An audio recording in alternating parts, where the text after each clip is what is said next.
Le supplément. Le supplément Art Talk, l'interview choc. Le dernier virage de cette émission avec notre invité au compte de la rubrique l'interview choc, Diabaty Doré, président du parti RPR. Bonjour, bienvenue. Bonjour Khalur, bonjour mes chers amis. Tout le plaisir pour nous de vous recevoir dans cette émission. Et merci d'avoir répondu à notre invitation. Abaka Condé pour la toute première question à notre invité. Alors, monsieur Diabaty Doré, hier on a vu la communication de la CREI et finalement beaucoup de Guinéens sont situés sur ce qu'on reproche concrètement à ces anciens commis de l'État, ces anciens barons du pouvoir d'Alpha Condé. Quelle est aujourd'hui votre appréciation par rapport à ce qui a été dit par le procureur spécial près la cour, près la CRIEF? Bon, écoutez, je voudrais saluer d'abord les auditeurs, les téléspectateurs qui nous regardent en ce moment. Comme Khalil l'a si bien dit, ici il y a au moins 2 Guinéens qui ont apprécié la mise en place de cette cour. Je crois que je fais partie. Mais à un moment donné aussi, j'ai dénoncé la forme, la manière dont les gens sont interpellés et sans jugement. Hier, nous avons suivi, comme vous venez de relayer partout, à travers les sites, que vraiment cette cour a fait une communication en situant les responsabilités des uns et des autres de détournement. Mais au-delà de cette communication, moi je suis un homme politique. Qu'est-ce que je vois derrière? Tout ça là, c'est pour retarder la transition. Ah bon? Oui, bien sûr. Dans quoi? Oui, la bien lutte sûr. contre la corruption, le blanchiment d'argent. Écoutez, s'il vous plaît. Oui. Je ne suis pas contre ça. Mais il faut qu'on se pose une question. Lansana Conté a eu combien de décrets dans ce temps? Il y a eu combien de ministres au temps de Lansana Conté? On fait des sélections par là. Il y a eu même des ministres ici qu'on les a appelés à Guinée Fodé, qui se sont promenés dans l'avion avec l'argent de l'État. Personne n'a entendu leur nom. Ça, c'est un. Deuxièmement, mais au temps de M. Alpha Condé. Jamal, on va le laisser. Même s'il ne veut plus, mais s'il ne veut plus, alors qu'on le laisse le dossier aussi de Air Guinée, parce que l'ancien Conté qui a ordonné qu'il n'y a plus le décret ne veut plus. Mais c'est bien. S'il vous plaît, j'en viens. C'est ma lecture. C'est ma lecture. Allez-y. Est-ce que vous comprenez? Oui. Aujourd'hui, les Kassouri, les Yané, les comment on appelle, les Damaro sont en prison. On les reproche aujourd'hui parce que jusqu'à preuve contraire, moi je dis que ce sont des innocents, des présumés innocents. Parce que tant que le verdict n'est pas donné pour dire que oui, ils ont détourné ça. Mais au-delà de ça, quand tu dis à quelqu'un qu'il a volé 1 franc ou 2 francs, tu dois prouver comment il a volé. Mais est-ce que hier, ils ont détaillé comment l'argent a été volé? Et quand tu prends les projets ont été cités. Pardon, les projets ont été cités. Oui, bien sûr. Mais si tu cites les projets aujourd'hui, quand tu prends un ministre, normalement, tu dois prendre encore son DAF. Par exemple, on a dit à Kassouri qu'il a mangé dans l'argent destiné à la lutte contre le coronavirus. Voilà, au Mamri. Oui, mais c'est d'abord. Moi, je voudrais maintenant. Oui, moi, je voudrais maintenant qu'on ouvre très rapidement le procès. Si je dis que c'est politique, parce qu'on a tellement retardé, on prend les gens, ça fait plus de 4 ou 5 mois, ils sont en prison, sans jugement. Et c'est pour faire quoi? En résumé, c'est pour se faire plaire à la population, pour dire aujourd'hui, vous avez vu, on est en train de bien travailler, mais ils ne veulent pas nous laisser, et ils sont vraiment trop pressés pour aller aux élections. Moi, je crois que si on a l'intention, on a l'impression de bien faire, je crois qu'une transition n'a pas besoin de prendre beaucoup de temps, parce qu'il y a une intention derrière, parce qu'on veut se représenter comme le Mali est en train de le faire, ou bien aujourd'hui, on veut complètement éliminer tous les anciens, mais écoutez, il faut qu'on arrête, il faut qu'on ait pitié maintenant de cette population et de ce pays pour bien faire. Une transition n'a pas besoin de ce qu'on est en train de faire. Puisque vous dites qu'il faut avoir pitié de cette population, est-ce que, à votre avis, de votre œil de politique, est-ce qu'il ne serait pas important ensemble d'accompagner justement ce processus-là afin que ceux qui ont pillé à un moment donné les biens de l'État soient situés, que leurs responsabilités soient situées afin que prochainement, puisque on a appris, il y a certains actuels directeurs des régies financières qui seraient inquiétés par cette même cour. Je me suis dit, écoutez, est-ce que poursuivre les gens qui ont détourné de l'argent public, est-ce que ça peut arrêter le processus de transition? Et regardez-vous aujourd'hui, on parle tous de la CRIEF. Personne ne parle de chronogramme. Dès que tu parles, André, c'est un politique, il est trop pressé. Alors que dans les autres pays, dans la transition, au fur et à mesure qu'on est en train de poursuivre les pilleurs du pays, mais au même moment, on est en train de dérouler les agendas et surtout les chronogrammes des élections. Mais chez nous, ici, c'est le contraire. Personne ne sait où on va. On a annoncé 39 mois. Après, on vient au CNT. Le CNT dit 36 mois. Mais dans 36 mois-là, un chronogramme où la durée de la transition doit parler comme un tableau comptable. Il faut que vous nous donnez des détails. Chaque mois, chaque 2 ou 3 mois, qu'est-ce que nous devons faire? Et donc, si je dis d'avoir pitié de cette population, c'est à travers de ça. On peut aller en parallèle. Au même moment, on est en train de faire le jugement, mais au même moment, on est en train de dérouler le calendrier. Mais rien n'est fait aujourd'hui parce qu'on veut gagner en temps. C'est le populisme, c'est comme ils sont en train de faire par rapport à l'assainissement. C'est du populisme. C'est de montrer, parce que c'est une façon pour eux aussi d'éliminer tout le monde, de se faire plaire à la population. Mais la population, très vite, qui est intelligente, a compris qu'aujourd'hui, ils ont un agenda caché et que ça ne passera pas. Voilà, Diabaty Doré, président du RPR. Notre invité exceptionnel ce samedi, c'est Koudiamal Pendessa. En tant que politique, moi je pense que vous devriez plutôt dans l'ensemble applaudir la CRIEF. Mais tout le monde a applaudi. Parce que c'est dans l'intérêt aussi des candidats qui ont des préjugés qui pèsent sur leur parcours. Parce que pour beaucoup de Guinéens aujourd'hui, dès qu'on cite certains noms, ils disent qu'ils ont tous volé. Donc, mais si la CRIEF fait son travail, que cela n'est pas à leur avantage pour se présenter librement aux prochaines élections. Je vous ai dit dès l'entame de ce débat que personne, en tout cas tout bon Guinéen aujourd'hui, qui a vécu des années, des décennies dans ce pays, on sait comment les régimes passés ont géré ce pays. En tout cas, si tu aimes ce pays, tu aimes les Guinéens, tu dois applaudir, tu dois apprécier ce que la CRIEF est en train de faire.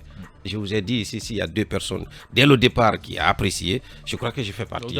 Mais je suis un égaliste, je veux qu'on respecte la procédure et le droit. Mais dans ce cas précis, je crois que nous sommes en train de partir vers le mur. Est-ce que c'est pas l'occasion là, une question s'il vous plaît. C'est pas l'occasion pour les politiques aujourd'hui qui sont soupçonnés, voilà, dont les images sont par endroits salies, si on peut le dire ainsi, de laver leur honneur? Oui, mais c'est normal qu'ils lavent leur honneur. Je suis d'accord avec vous. Si tu prétends gérer demain un pays, mais quand même, si tu es soupçonné de corruption ou de détournement, et tu dois prouver à la face du monde, à la population qui vont voter pour toi demain, vraiment que tu es blanche comme neige, comme vous l'avez si bien dit. Bien, Mamadou Boïdia. L'autre pan de la communication du procureur, c'est une communication relative au cas du dossier Air Guinée, un dossier qui focalise l'actualité depuis un moment. Celui qui est, en tout cas, indexé dans ce dossier, ceux qui sont indexés dans ce dossier, c'est le Dalen Diallo, vous êtes très proche de lui, fait partir des personnes convoquées pour être entendues dans ce dossier, tout comme Mamadou Sylla et tant d'autres. Vous connaissez Cellou Dalen, vous l'avez approché, vous faites partie de sa coalition. Est-ce que vous croyez que Cellou n'est ni de loin ou de près mêlé à cette histoire? Ça, c'est la première question. La deuxième question, est-ce que vous estimez qu'aujourd'hui, cette gente a des dents, veut écarter Cellou et tant d'autres personnalités qui ont quand même un poids politique lourd dans l'arène politique guinéenne? Je vous ai dit tout à l'heure que Cellou n'a pas été le seul ministre dans le gouvernement de feu général Lansana Conté. Le cas Air Guinée aujourd'hui, quand tu fais très bien la lecture, tu sens qu'on veut la peau ou la tête de Cellou, on veut l'écarter. Parce que c'est un très proche de Sékou Touré. Je vous donne quelques exemples. Quand il était question de récupérer sa maison ou de détruire, on a passé d'abord par les Damaro. Il dit d'abord non, pour qu'on atteigne Cellou, il faut faire le tour d'abord pour ne pas qu'on dise que non, c'est celui qui est visé. Mais il se croit plus politique que nous, mais non. Nous, on est dans l'arène politique depuis fort longtemps. On connaît les Guinéens, on connaît la Guinée. Ils ont récupéré d'abord la maison de Damaro. Et après, on dit à Cellou et à Sidia, non, il faut que vous libérez. Et ils ont porté plainte à la justice contre l'État. On laisse ce dossier à la justice, on vient, on prend machine, on met à terre. Ça, on laisse à côté. Depuis tout ce temps, il y a combien de personnes qui sont citées dans l'affaire de Air Guinée? Mais pour la première fois, la personne qui a été citée, c'était Cellou Dalen Diallo. Alors que le ministre de l'économie et des finances, Cheikh, à l'époque, qui a mis en place une commission pour le cahier de charge pour la vente de cet appareil, aucun, je dis bien aucun cadre du ministère du Transport ne faisait partie de cette commission. Vous pouvez mener vos enquêtes. Ça, c'est un. Deuxièmement, Mamadou Sylla qui a acheté Lui n'a pas été interpellé ni rien. Mais on dit non, Cellou Dalein Diallo, il a été ministre des Transports parce qu'il a signé. Il a une convocation. Écoutez, oui. Oui, mais après combien de temps? Après combien de temps? Mais vous-même, vous le savez, hier, aucune convocation contre Nabaya. Aucune convocation contre, comment on appelle ça, l'ancien directeur de l'impôt. Magissa. Et on dit directement mandat d'arrêt international. Parce que, comme on a déposé une fois, 2 fois la convocation contre Cellou, on dit au lieu de lancer un mandat d'arrêt international contre Cellou, il faut qu'on passe d'abord par Nabaya ou bien par Magissa avant d'atteindre Cellou. Est-ce que ce n'est pas des raccourcis? Non, mais s'il te plaît, on connaît la justice guinéenne. On connaît très bien la justice guinéenne. On le connaît très bien, mon frère. Pour vous dire encore en résumé que aujourd'hui, l'agenda caché du CNRD, c'est comment écarter Cellou. Et tout le monde le sait très bien. Les élections présidentielles du 18 octobre, nous l'avons remporté, je vais dire par là, l'ANAD. Et aujourd'hui, qu'on organise une élection, aujourd'hui, demain ou après-demain, nous allons la remporter. Bien. Mais, parce que ils veulent, qu'est-ce qu'ils se disent dans le couloir? On ne peut pas dire aujourd'hui que nous sommes dans le secret de Mohamed VI, mais on sait qu'il y a des réunions secrètes qui se tiennent aujourd'hui.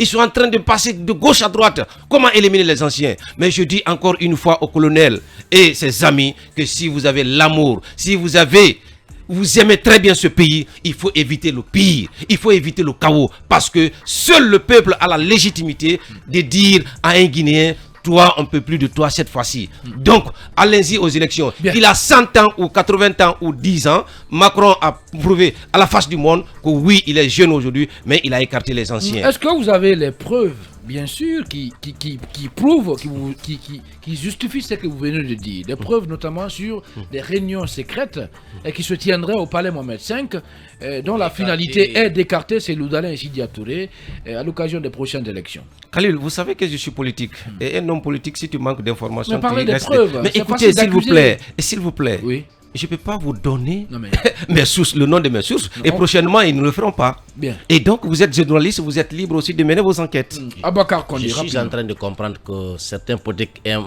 quand on demande de choisir entre l'ordre et le désordre, ils préfèrent le désordre parce que c'est dans le désordre qu'ils trouvent leur compte. Ah oui. Je suis en train de comprendre. Monsieur Diabati Doré, vous avez dit que vous avez été parmi les premiers Guinéens à saluer le travail de la CRIEF. La CRIEF est en train aujourd'hui de blanchir au CEPA, à moraliser la prestation, la gestion. Vous voulez nous faire comprendre qu'il faut que la CRIEF arrête son travail, qu'on aille à ces élections, qu'au régime civil qui va venir, de pouvoir trouver, chercher maintenant à nous donner la bonne version sur ce qu'a été la gestion des anciens communautés. C'est cela que vous êtes en train de promouvoir. L'autre pan de la question, puisque vous êtes là, il y a que, puisque vous n'y croyez pratiquement pas à ce que fait la gente, hier, le mercredi dernier, le jeudi d'ailleurs, il y a une annonce qui a circulé hier sur la toile, selon laquelle le président aurait instruit son ministre de la Justice à ouvrir rapidement, avant le 28 septembre 2022, le procès du massacre de Nissa. Je voudrais juste vous entendre par rapport à cela. Est-ce que vous estimez encore que c'est une perte de temps, qu'il faut aller vers ces élections que vous réclamez à corps et à cri? Par rapport à votre première question, je ne savais pas si vous étiez là ou bien si vous étiez dans la salle pour que oui, ailleurs. Parce que j'ai été clair et net. Je dis processus ou procédure contre le détournement ne doit pas arrêter la transition. Ça peut aller ensemble. Je ne suis pas contre qu'on arrête. Et je veux qu'on continue. Parce que ça nous aide, nous, les politiques qui prétendons à gérer ce pays. Et moi, je dis encore une fois que la CRIEF là, il ne faudrait pas que ça arrête. Je remercie le colonel d'avoir mis en place. Parce que même après la transition, tous ceux qui ont géré la transition aussi vont passer par là. Et nous qui allons venir encore, nous allons commencer à passer par là. Donc c'est pour la moralisation. Comme j'ai aimé le dire souvent, que la transition nigérienne a porté sur 3 volets. La première des choses, c'est la moralisation de la vie publique. C'est-à-dire l'assainir les finances publiques. Deuxièmement, c'est de rassembler. Comme le colonel lui-même, il a dit dans son discours, qu'il faut faire l'amour, je m'excuse, qu'il faut faire l'amour pour la Guinée. Troisièmement, c'est le retour à l'ordre constitutionnel. Mais tous ces 3-là peuvent aller ensemble. Rien ne va arrêter l'autre. Et donc, en résumé, pour vous dire encore une fois que la Guinée peut faire son travail, mais en respectant le droit. Deuxièmement, qu'il faut qu'on déroule encore le calendrier électoral. Parce que la finalité de la transition, c'est d'aller aux élections. Bien. Et nous, les acteurs, il faut qu'on gagne le cœur des électeurs. Deuxième question par rapport au 28 septembre. Je l'ai toujours dit, que nous avons un chef d'État, un chef de la junte qui est populiste. Il aime trop les tri. Vous avez vu tout récemment quand il était nouvellement venu, partout où il voulait, il faut passer à Barbamedo parce qu'on applaudissait. Non, mon colonel, c'est pas ça. À un moment donné, il faut s'asseoir et tu te poses la question. J'ai commencé par le 5. Aujourd'hui, nous sommes à 10 mois. Qu'est-ce que nous avons fait? Il faut faire une évaluation, même s'auto-évaluation de ta personne. Même quand tu vas à l'école, après les examens, tu t'assois, tu te dis, mais écoute, est-ce que la leçon là, j'ai bien comprise ou pas? Mais écoutez, j'en viens, s'il te plaît. Par rapport au 28 septembre, mais écoutez, mon frère, vous pensez que le jugement c'est comme ça? Je parle au contrôle des juristes. Mais pas un procès où il y a eu 152 morts, où il y a eu des personnes violées, des disparus. Mais que tu donnes comme ça à la volée. La procédure n'a pas commencé hier. Écoutez, s'il vous plaît. Écoutez, vous pouvez me laisser. La procédure n'a pas commencé. La procédure n'a pas commencé. Je vous informe déjà que même au temps de M. Alpha Condé, on nous a montré un bâtiment qui doit abriter le jugement. Oui. Mais est-ce que ce bâtiment-là est fini? Deuxièmement, est-ce que les magistrats maintenant là sont en position? Troisièmement, est-ce que le montant qui a été annoncé est débloqué? Vous savez, on peut annoncer, on peut dire aujourd'hui, oui, demain je vais aller à Paris. Mais pour aller à Paris, il faut avoir un visa. Il faut être dans l'avion, il faut avoir un billet d'avion.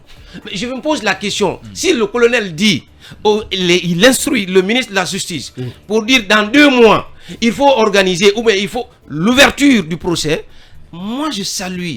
C'est une très bonne chose. Il faut que les victimes aujourd'hui vraiment soient situées et qu'on les rétablisse dans leurs droits. Bien. Mais encore une fois, je ne croyais pas. Et crois-moi, tu vas me dire après le 28 septembre que oui, c'est que Diabaty m'a dit sur Firi FM. On ne peut pas tenir ce procès dans 2 mois. Diabaty, parce que les conditions ne sont pas réunies. Président du RPR, notre invité exceptionnel. Et donc ce samedi, c'est Koudiamal Pendessa. Moi, je vais revenir sur le dossier de du leader de votre coalition. Vous avez mis un accent sur lui. On a voulu l'atteindre. C'est pourquoi il fallait passer par Damaro. Aujourd'hui encore, on veut émettre un mandat d'arrêt contre lui. Donc, il faut passer par Marissa et autres. Tantôt vous appréciez les actions de la CRIEF, tantôt vous faites des reproches concernant le dossier spécifique d'Air Guinée. En clair, voulez-vous qu'on abandonne le dossier Air Guinée tout court? Non, pas du tout. Je veux pas. Qu'est-ce que vous voulez réellement dans ce dossier? S'il te plaît. Vous savez, la gestion, c'est un peu compliqué.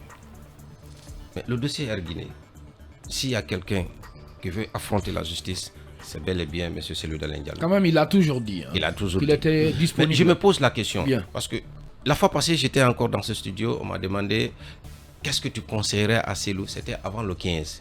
Est-ce qu'il doit revenir, il doit venir affronter la justice ou pas? Moi, je crois que quelqu'un qui prétend gouverner un pays ne doit pas avoir peur de la justice. Mais quelle justice? Point d'interrogation. Au même moment, il a porté plainte. Le dossier de sa maison se trouve à la justice. Et puis maintenant, là, vous l'appelez encore. Mais attends, tranchez d'abord. Il faut qu'on nous fasse la lumière de l'affaire de maison. Et après, on verra s'il va venir ou pas. Bien, c'est ce qui explique son absence toujours en Guinée. Parce que non, écoutez, il a un agenda. Je ne suis pas du BFDG. La lumière n'est pas faite sur la procédure concernant son ancienne résidence.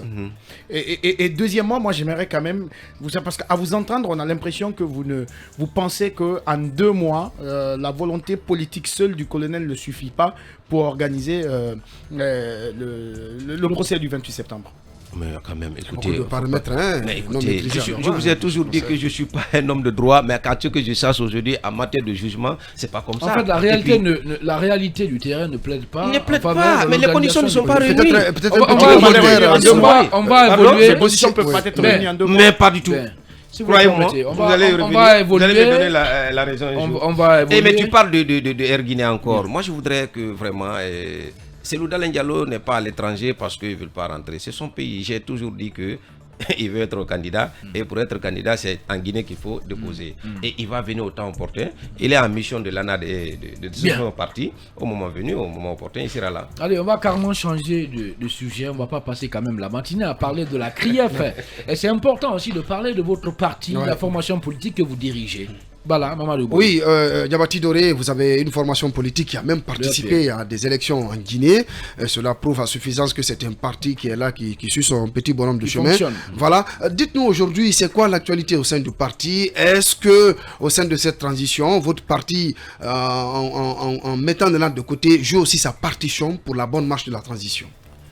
Et ici, il y a au moins 5 ou 6 partis après le 5 septembre qui a organisé des tournées à l'intérieur. Le RPR fait bien partie.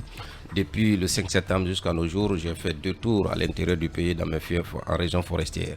Et je vous informe déjà que, encore une fois, j'étais en tournée en Afrique il y a de cela 3 mois. Et après ça, je suis parti en Europe. Et tout ça là, c'est l'actif du parti. Bien. Et je vous annonce encore, vu le combat que nous avons mené sur le terrain, et cette fois-ci, je suis annoncé le 20 à Cancan parce que les étudiants de la géographie sortante m'ont choisi comme leur parrain. Et je les ai posé la question, j'ai dit pourquoi moi? Ils dit oui, tu es un jeune aujourd'hui que tu fais notre fierté. Bien. Parce que nous connaissons déjà ton parcours, ton passé, et aujourd'hui tu es quelqu'un qui est constant, et tu es quelqu'un aujourd'hui qu'on peut inspirer confiance que demain la Guinée peut compter. Allez, merci à vous Diabaty Doré d'avoir répondu à notre invitation. C'est à moi de vous remercier, c'était un plaisir. Je le rappelle que vous êtes le président du parti RPR.